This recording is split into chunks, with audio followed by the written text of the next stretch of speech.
the medical issues and the doctors that have resigned and all that. So you leave somewhere you were at. Next thing you know, you're pushing your brake to the floor, total the car, but you're able to get home. Yep. And you get home, and then, of course, the police see the car totaled, and they either wonder, were you sober? Is everything okay? And you invite them over. You said, come do a breathalyzer.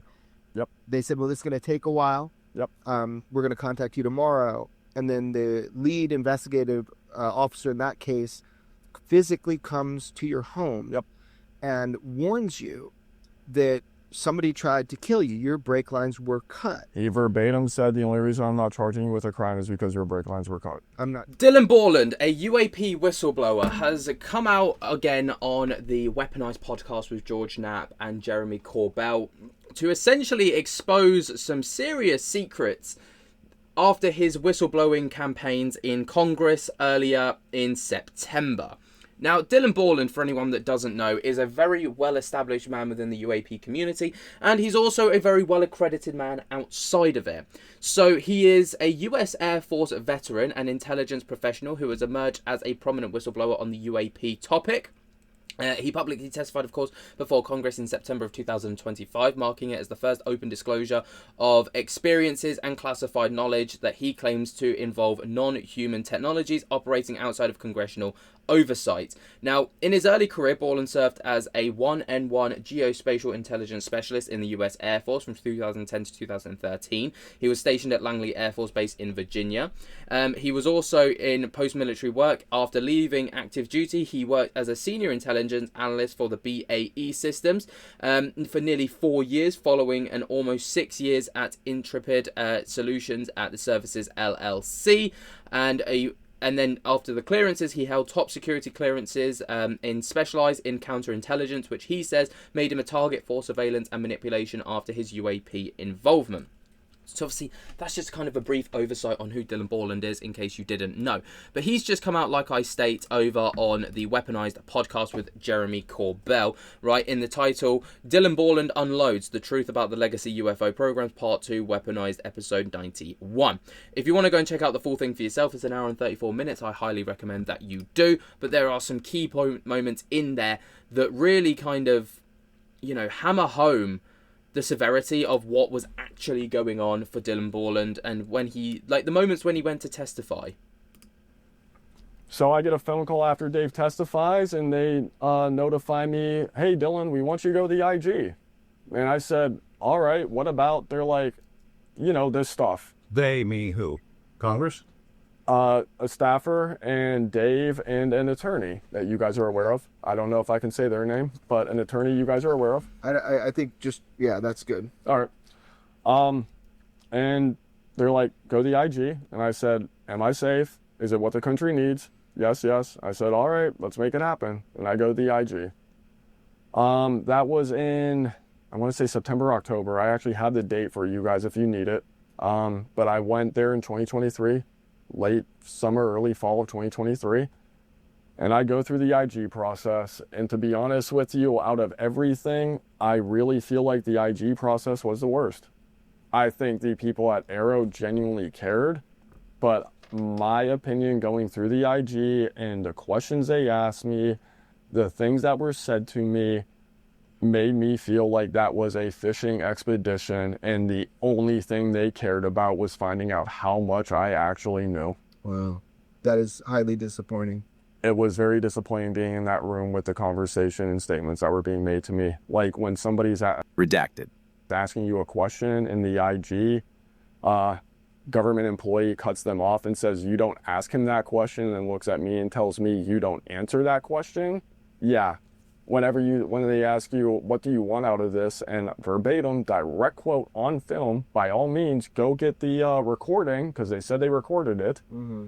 But they said, what do you want out of this? And I said, I want to look Congress in the eyes, tell them the truth under oath, so when I die, I can answer for this and know I did my job. And the response was, as far as we're concerned, you already did that, and you're not doing it again.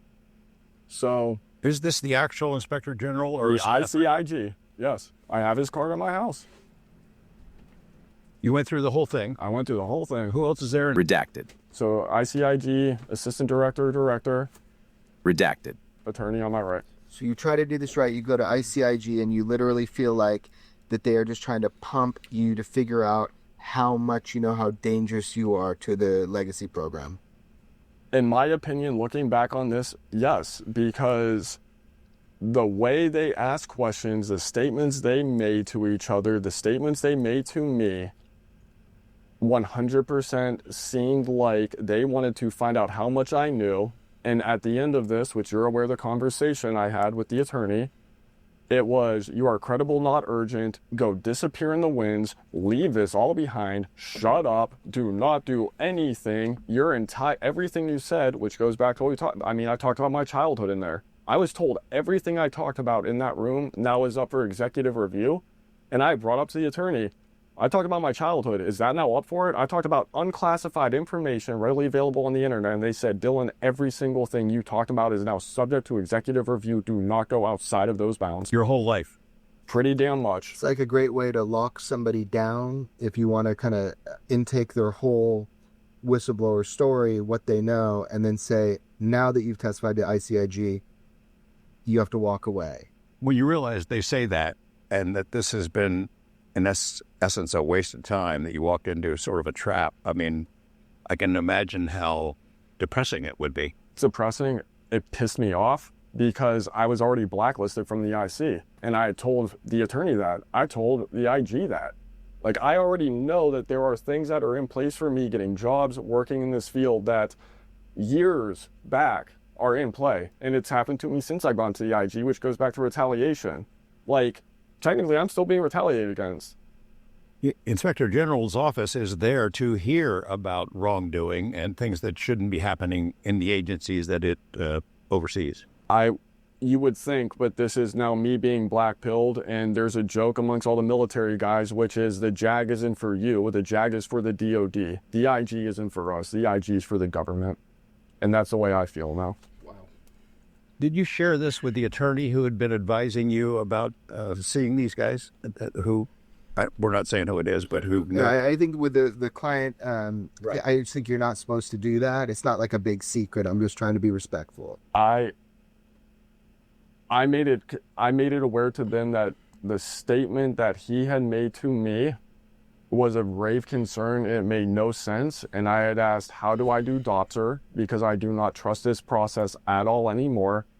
And basically from that point, I was completely shut out for over a year and a half. Wow. I think lawyers try to protect their clients. You know, I don't think it's nefarious. I think that they're just trying to do or guide their client in what's best for their well-being. Yeah, well, especially somebody who's been around and knows what could happen. The stuff, yeah. That's unfortunate. That's quite heavy-hitting stuff, especially. Now, that's just the first part of many things that I've got to show you, because obviously this went deep. Now, there was other things as well, so like psychiatrists who spoke about him and stuff like this, and the unfortunate tragic truth about how uncommon, how common it is that whistleblowers are essentially dragged through the mud. I mean through the mud. I'm not just talking, it was a bit rubbish, but no, these guys are under some serious scrutiny. In the agencies I work for unemployment, which was $270 a week in Northern Virginia, which, if you know anything about Northern Virginia, is the richest part of America. It is not feasible to even get groceries off of that. Basically, I lost everything but my house, and at one point in time, because I was concerned I was going to lose my house because I am a 10% disabled vet, the VA is denying I ever did the jobs I did, denying I have the issues I have, the whole nine. I was genuinely concerned I was going to lose my house, and I began to honestly consider and look at non-violent offenses in order to have 3 hots in a cot, because I was very quickly approaching the point in time where I would probably be a homeless disabled vet. Sounds like they wanted you to kill yourself.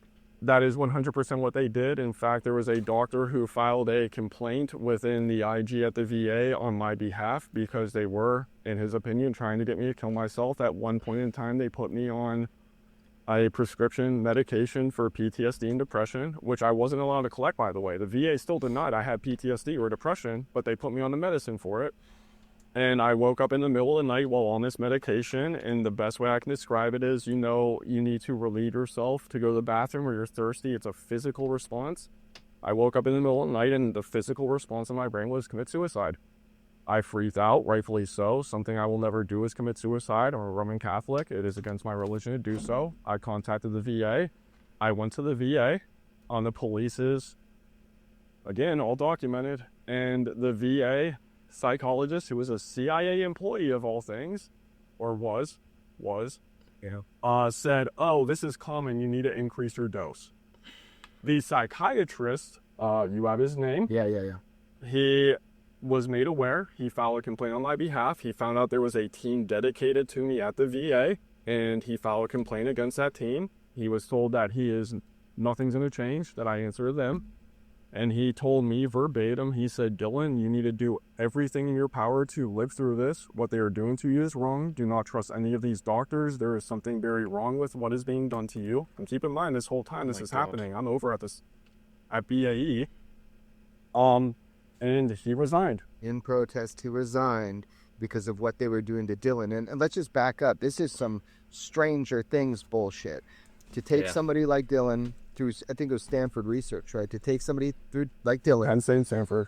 It was what? Penn State and Stanford. And, use aeroforms and these violent images. And I mean, Malcolm McDowell. It's my favorite movie. Yeah, it's like Clockwork Orange. Not to make light of it, but it's like, I've talked to a bunch of people about this, and there's the psychological warfare that these people go through is truly unnerving, to say the very least. Now, when these things didn't work, okay, so, they essentially, found out how much he knew. They worked out, all right, this guy is a significant threat. What we'll do is we'll make his life as uncomfortable as humanly possible. We'll deny that he's done anything, so he gets zero support whatsoever. And we'll just force him into suicide, essentially. We'll force him into that direction. He has no choice but to go and do that. When he essentially, refused to do that, they took things a step further, allegedly, right? And they started to take matters into their own hands. So he wouldn't take his own life. So they were like, right, if you won't do it, we'll do the job for you. Me and the medical issues and the doctors that have resigned and all that. So you leave somewhere you were at. Next thing you know, you're pushing your brake to the floor, total the car, but you're able to get home. Yep. And you get home, and then of course the police see the car totaled, and they either wonder, were you sober? Is everything okay? And you invite them over. You said, come do a breathalyzer. Yep. They said, well, this is going to take a while. Yep. We're going to contact you tomorrow. And then the lead investigative officer in that case physically comes to your home. Yep. And warns you that somebody tried to kill you. Your brake lines were cut. He verbatim said, "The only reason I'm not charging you with a crime is because your brake lines were cut." I'm not charging you for a crime because your brake lines were cut. Is there a police report?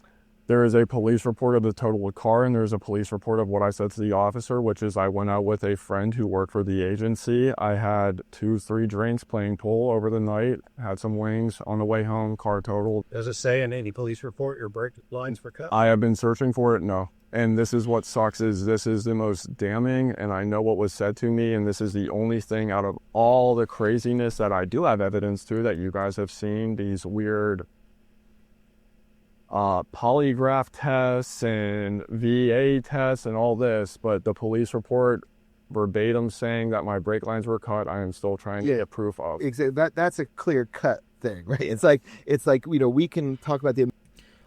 I mean, imagine, you're just doing your job, you're trying to do what you feel is right, and your life gets threatened. It's absolutely disgusting. Now, the retaliation on this, obviously, was absolutely significant. Arguably the biggest retaliation I think we've probably ever seen to a whistleblower. We know about this stuff, we hear about it all the time. But this is so severe to the point where, people's lives are in jeopardy. Lives are made so uncomfortable. We know about David Grush's medical records basically getting exposed by the by the DOD to try and expose him, essentially. It's unnerving, but this is also what he had to say. You're working 12 hours and it's middle of the night, 3 in the morning after working a 12-hour shift, 4th day in a row. You're just doing anything to stay awake. I remember you were talking about UFOs, and you talk about everything from football to baseball to movies to music. It's just, you're trying to stay awake, you're trying to get through the night or the day. And we were talking about UFOs, and Bob Lazar had come up, and you're just talking normal talk. Yeah. And I remember I had talked about what I knew to be true, and I had gotten a pop-up message on my computer. It said, you're not supposed to be talking about this. To this day, aside from having gone to the IG and what was conveyed to me by my attorney, to this day, technically, I have never gone an official, Dylan, here's what's happening, do not do this, here's why. It has been these subliminal pot shots, but there were multiple people that I was working with that were well aware of the reality of this subject, and considering where I worked, the finances that went into there and how much money funneled through there and how many programs we touched, that there were a number of people that were well aware of the reality of this situation. The UFO subject had been a part of quote unquote legacy programs, had gone to TDYs, had done it. But most of the people that were aware most of them were younger. Most of them had had their careers destroyed, their lives destroyed. Most of them believed that me talking about what I was dealing with my clearance and all the problems I was dealing with the company and the agencies, they thought it was safe to talk to me about their own experiences in the legacy program. They assumed you knew more than you were saying. 100%. So it's almost like, it sounds like they put all the bad eggs in one basket. It's like, these guys knew too much and they're blabbing. We'll put them all over here with you. Pretty much. And was there surveillance of the employees? How did the information go to a higher up that would send you a message that says, shut the hell up? I mean, you're on an ops floor and, you have people from every agency you can think of in there, and you're on computer systems that are closed access, and there's government employees and contract employees from multiple different contract companies. And knowing what I know now, in hindsight, knowing the way that these legacy programs work, if you're not embedded in the company, you're coming as a government representative, it's TDYs, and knowing the government has TDY requirements depending on what agency you work for. Some of these people probably found their way over to TDY, and they had heard me talking about things that they thought they were far more important than they really are, and thought that I shouldn't be talking about it. You're just bullshitting with coworkers. Pretty much just talking. And they are with you. Is there somebody in there that's counterintelligence that was sent in there to see who's blabbing? Towards the later end, I would bet so. Now, obviously, what I've shown you here is merely a drop in the ocean to the full interview. It was really telling, and arguably, in my opinion, one of the better weaponized podcast episodes. They're all very good, they're all very telling, they're all very interesting. But this one really hammers home how difficult it is for UAP whistleblowers to just live their lives after, coming out. What do you guys make of this? Let me know your thoughts and opinions down in the comments below. Way down there. Jump to get the hell out of that like button and subscribe. And until next time, I'll speak to you later. Peace.